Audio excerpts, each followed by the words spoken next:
পুনৰ বিতৰ্কত ভিক্টৰ দাস। তোক 24 ঘণ্টা সময় দিলো খালি বিতৰ্কিত ভিক্টৰ দাসৰ বিৰুদ্ধে উত্তৰ গুৱাহাটী আৰক্ষী থানাত এজাহাৰ দাখিল।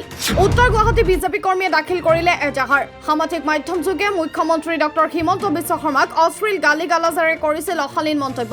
মুখ্যমন্ত্ৰীক উদ্দেশ্যি অসভ্য আচৰণ কৰাৰ পাছতেই জাঙুৰ খাই উঠিছে উত্তৰ গুৱাহাটীৰ বিজেপিৰ কৰ্মী। ভিক্টৰ দাসক অতি শীঘ্ৰে গ্ৰেপ্তাৰ কৰি উচিত শাস্তি প্ৰদানৰ দাবী দদাদা থানাৰ অন্তৰ্গত ভিক্টৰ দাস নামৰ এজন সমাজৰ বাবে অতি লজ্জাজনক প্ৰাণী। তেওঁ এইকাৰণে আখ্যা দিছোঁ কাৰণ তেওঁ ছ'চিয়েল মিডিয়াৰ যোগেদি অসমৰ মাননীয় মুখ্যমন্ত্ৰী, জনপ্ৰিয় মুখ্যমন্ত্ৰী পীযুষ হাজৰিকাদেৱ, ৰঞ্জিত ভট্টাচাৰ্য আৰু হেমন্ত চৌধুৰী তেখেতসকলক যি অসভ্য গালি গালাজ পাৰিছে সেইটো কোনোপধ্যে আমি মানি ল'ব পৰা নাই।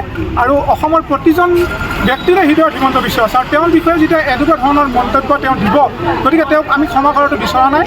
আৰু তেওঁৰ বিৰুদ্ধে আইনী প্ৰক্ৰিয়া ল'বৰ কাৰণে আজি আমি উত্তৰ গুৱাহাটীৰ সমূহ বিজেপি কৰ্মীবৃন্দই তেখেতৰ এগেইনষ্টত এখন এফআইআৰ দাখিল কৰোঁ।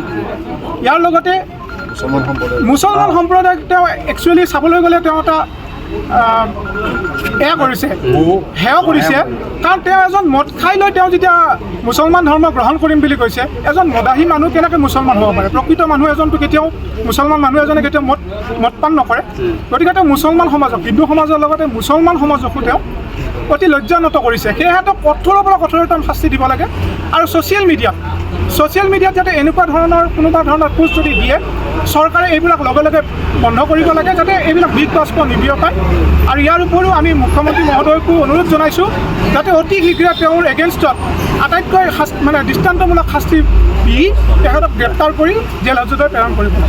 আজি আমি উত্তৰ গুৱাহাটীৰ ৰাইজে যিহেতু আমাৰ অভিভাৱক মুখ্যমন্ত্ৰী ডাঙৰীয়া, আমাৰ জালুকবাৰী সমষ্টিৰ অভিভাৱক আৰু তেখেতৰ যি কৰ্তব্যত থকা যি দুজন ব্যক্তি আৰু লগৰ সতীৰ্থ মন্ত্ৰীক আজি যিখিনি ভিক্টৰ দাসে যিখিনি বেয়া অশ্লীল ভাষাৰে ফেচবুকত যিখিনি কৰিছে অসমৰ ৰাইজে সকলোৱে দেখিছে।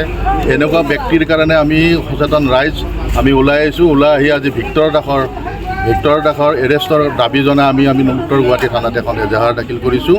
এই এজাহাৰ মানে চৰকাৰী পুলিচ প্ৰশাসনে যিটো ব্যৱস্থা লয় যাতে এনেকুৱা ব্যক্তিয়ে যাতে সমাজত বিশৃংখল সৃষ্টি কৰিব নোৱাৰে, তাৰ কাৰণে আমি সচেতন ৰাইজ ওলাই আহি ভিক্টৰ দাসৰ নামত আজি এখন আমি এজাহাৰ। ব্যক্তি তেওঁ সমাজৰ কলংক।